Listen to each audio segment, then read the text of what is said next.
विधायक सरोज पाढ़ी कुश पुतलिका दाह। गंजाम आस्का विधायक सरोज पाढ़ी गत किछि दिन तले विधानसभा गणमाध्यम साहाय्य गंजाम जिल्लार सबु सरपंच चोरर आख्या देथिले। आज गंजाम जिल्लार सरपंच संघ पक्षरु आस्का बसस्टाण्ड ठारू तहसिल कार्यालय पर्यंत एक विराट राली करी विधायक कुश पुतलिका दाह करथिले एवं तहसिलदार को दाबीपत्र प्रदान करथिले। आ विधायक को तागिद मध्य करिसेंति कि सरपंच मानकु चोर बोली कही दाबीपत्र देइछंती माननीय मुख्यमंत्री को से दाबीपत्र नाकच करंतु एवं सरपंच मानकु क्षमा मागंतु। विधायक जदि क्षमा न मागंती ताहाले आंदोलन आहुरी तीव्र हेबो बोली मत प्रकाश करछंती।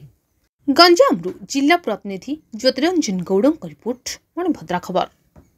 निज अंचल टेक्निक खबर उपरे नजर पकांतु। मणिभद्रा खबर संपर्क जनतार। वंदे मातरम।